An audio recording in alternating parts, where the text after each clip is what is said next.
Spain and Japan met this morning in Wellington to decide who would top Group C in the FIFA Women's World Cup. Now, on the reward for winning the group, of course, a tie against 11th placed Norway, ranked 11th in the world.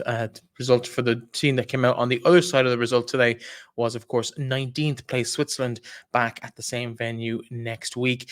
It started very, very well for Spain. They played the ball around beautifully at times in the opening 10 or 12 minutes.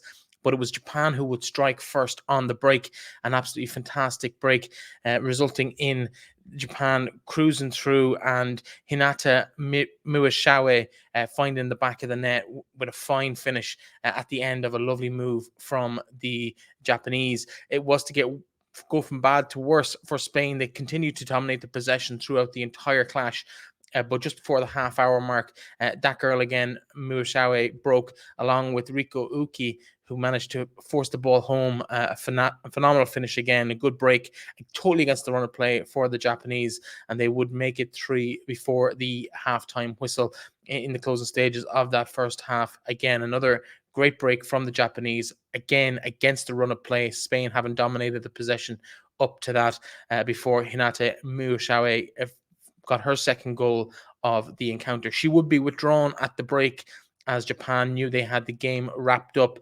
Spain couldn't quite find that cutting edge to cut through a very resolute Japanese defense, but it would be them who would progress into that second place spot in the group despite the result. Japan did seal the result 3 or 4 minutes from time with a great solo piece of work by substitute Mina Tanaka.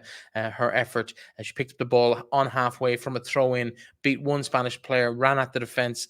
Nobody could quite get close enough to stop her before she unleashed an unbelievably good left foot drive from about 12 or 13 yards into the top corner to give Rodriguez in the Spanish goal absolutely no chance. Spain, it's hard to say how much this will affect them. They kind of seem comfortable enough with the defeat and the result of who they might face in the last 16 with that particular set of circumstances. But they now host, they stay in Wellington to play Switzerland on Saturday morning, while 3 hours later, up the road in Auckland, they will see the clash of Japan and Norway, and what's probably the most mouth-watering group last 16 tie so far in the competition. Plenty of action left as the other 7 groups, or the 6 groups, wrap up over the coming 3 days. Plenty of action to see in the Women's World Cup. We'll have it all here, of course, on finalwhistle.ie.